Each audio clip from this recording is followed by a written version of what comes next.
जी बहुत ध्यान से सुनिएगा। कहानी बहुत इसलिए सुना रहा हूं ये कथा, ताकि आप कभी भगवान पर संदेह ना करें, कोई डाउट्स ना रह जाए आपके अंदर। ठीक है, सुनो। एक पिता पुत्र थे।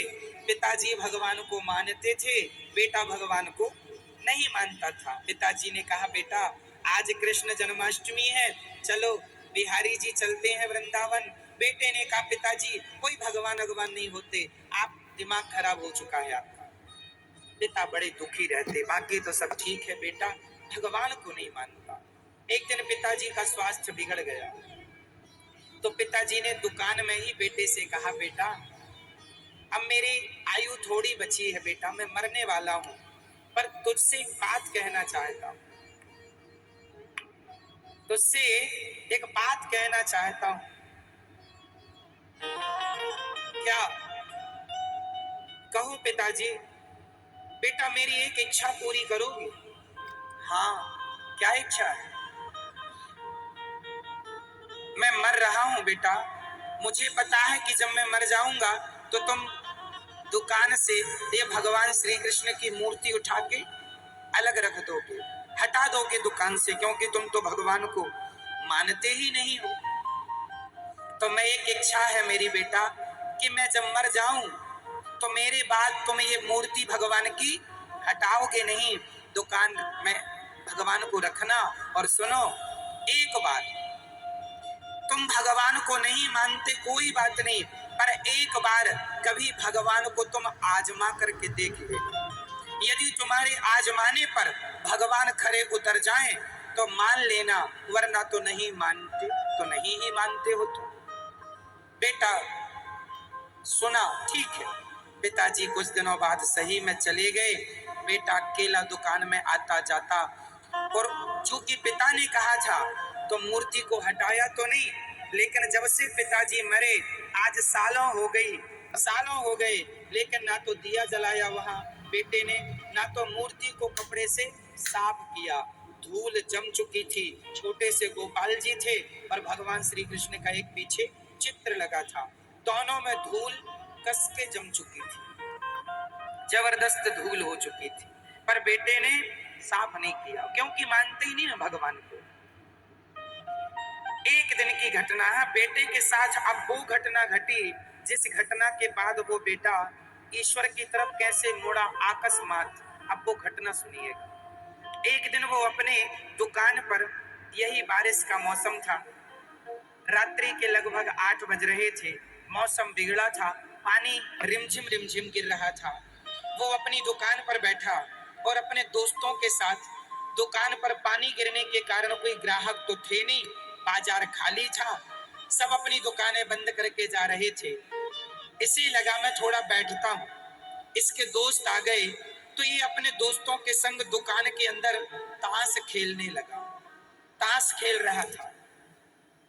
उसी समय एक घटना घट गई। घटना घटी पड़ोस में। घटना ये थी कि एक माँ थी और उस माँ का लगभग 6-7 साल का एक छोटा सा बेटा था। उस बेटे की माँ बीमार पड़ गई। बीमार जब पड़ी, डॉक्टर को उस बच्चे ने बुलाया।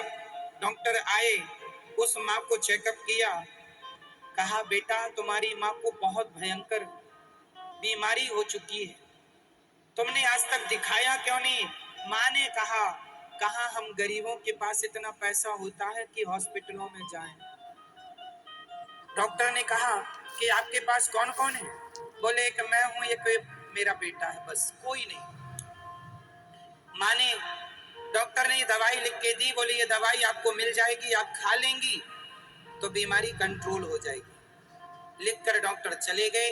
पर्चा, माँ ने उस बेटे को पकड़ाया, कुछ पैसे तकिए के नीचे से बूढ़ी माँ ने निकाला और पैसे दिए, कहा बेटा जाओ, जाकर जल्दी से ये दवाई लेकर आ जाओ। वो 6 साल का बेटा दौड़ा दौड़ा गया। माँ मर जाएगी तो बेटे के पास कोई प्यार करने वाली माँ नहीं होगी, दौड़ा दौड़ा गया, सारी दुकानें बंद हो चुकी थी। पानी हल्का हल्का गिर रहा था, चारों तरफ सन्नाटा था। बाजार में वो अकेला बच्चा खड़ा, दवाई का पर्चा लिए। तभी उसे एक दुकान पे हल्की सी टिमटिमाहट दिखाई पड़ी, प्रकाश दिखाई पड़ा। वो शटर आधी गिरी थी। वो छोटा सा बच्चा पर्चा लेकर उसी दुकान पर चला गया, उस मेडिकल की दुकान पर, जहां पर वो बेटा अपने दोस्तों के संग ताश खेल रहा था। उस 6 साल के बच्चे ने कहा, भैया भैया, हमारी माँ बीमार पड़ गई है, डॉक्टर ने कहा है ये दवाई नहीं मिलेगी तो मर जाएगी, क्या ये दवाई है? उसने पर्चा लिया, बोला हाँ ये दवाई है। और उसने एक शीशी, ताश खेलने में इतना मस्त था कि वो कौन सी दवाई दे रहा था उसे पता नहीं था। उसने दवाई दे दी, बच्चा लेकर चला गया। जब बच्चा गया तब उसे होश आया, अरे मैंने यहाँ जो दवाई बच्चे को दे दी वो तो चूहे मारने की दवाई थी। वो ताश में इतना मस्त हो गया दोस्तों में कि बगल में ही वो दवाई रखी थी, लेकिन वो बगल की दवाई उसके हाथ में ना आ पाई, कॉन्फिडेंस के कारण कि ये दवाई तो यही होती है। और आज किसी ने चूहे की दवाई वहां पर रख दी थी तो वो उठाकर बच्चे को दे दिया। पैसे ले लिए, बच्चे ने दिए, पैसे वापस भी किए, पर जब बच्चा चला गया तब इसे होश आया कि दवाई तो हमने चूहे मारने की दे दी। अब उसे वो बच्चे की आवाज कान में गूंजने लगी, भैया मेरी माँ बीमार है, दवाई नहीं मिलेगी, मर जाएगी। और उसको वो मेडिकल का था, उसे तो ये पता था कि ये जो दवाई है ये बहुत महत्वपूर्ण है, नहीं मिलेगी तो सचमुच मर सकती है, और उसमें भी ये चूहे की खा लेगी, मर ही जाएगी। उसने तुरंत अपने दोस्तों को वहां से हटाया, ताश की गड्डियां फेंकी और रोने लगा। मैंने आज तक कभी किसी के साथ बुरा नहीं किया, लेकिन आज मेरी लापरवाही के कारण किसी बच्चे की मां मर जाएगी। बाहर निकल कर देखा, कहाँ गया बच्चा, कहाँ गया पता ही नहीं, कहाँ गया, किस घर से आया था पता ही नहीं, अनजान था। चारों तरफ सन्नाटा था, कोई देखने वाला नहीं कि वो बच्चा किसका था, कहां से आया। इसने अपने दोस्तों को विदा किया और उसी दुकान पर बैठा रोने लगा। बहुत टेंशन, मेरे गलती के कारण उसकी मां यदि खा लेगी चूहे की दवाई मर जाएगी, सोच ही रहा था। तभी उसे अपने बाप की बात याद आ गई, पिता की बात।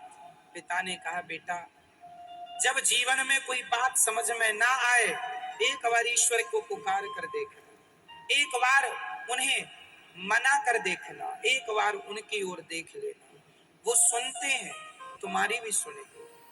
आज तक इसके जीवन में कभी कोई संकट नहीं आया, आज ये धर्म संकट आ गया। तो आज पहली बार इसने बड़ी श्रद्धा से, पिता ने जो गोपाल जी रखे थे, आज पहली बार अपनी दुकान में रखे भगवान की ओर इसने दृष्टि डाली और बोला, हे भगवान, मैं आपको मानता नहीं, लेकिन मेरे पिता कहते थे कि तुम हो, यदि तुम हो तो वो बच्चे का मुझे पता मिल जाए, मैं मान लूंगा कि आप हो। यदि मिल जाएगा तो मैं अपनी गलती सुधार पाऊंगा, शायद मैं बचा पाऊं उसकी मां को। अभी वो ये प्रार्थना कर ही रहा था कि वो बच्चा फिर से आ गया लौट कर, भैया भैया ये दवाई मिलेगी क्या? उसने देखा, ये अरे तुम वही बच्चे हो ना जो थोड़ी देर पहले, हाँ हाँ, तो हमने जो तुम्हें दवाई दी थी वो कहाँ गई?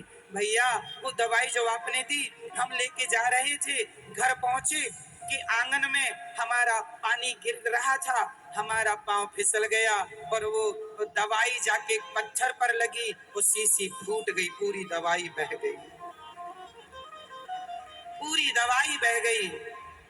अब उसने कहा, हे विधाता, हे परमात्मा, मेरे पिताजी कहते थे तुम हो और तुम सुनते हो, इतने जल्दी सुनते हो, ये आज मैंने देख लिया। तुरंत उसने अपनी दुकान बंद की, दवाई उठाई, उसके साथ गया, उसकी माँ को हॉस्पिटल ले गया और उसकी माँ का अपने खर्चे से इलाज कराया। और इलाज करा के जब उसकी माँ, डॉक्टर ने कह दिया सब नॉर्मल है, घर आया, सवेरा हुआ, दुकान की शटर उठाई, सबसे पहले साफ कपड़ा उठाया, गोपाल जी को साफ किए, आंसू बहाए, हे विधाता मैं कितना बड़ा अपराधी हूँ, आप ही सब कर रहे हैं और मैंने अपने आप को कर्ता मान लिया। जो इंसान नहीं कर सकता, जो साइंस नहीं कर सकता, वो केवल आप कर सकते हैं, इसलिए मैं आज से आपका हो गया। उस दिन से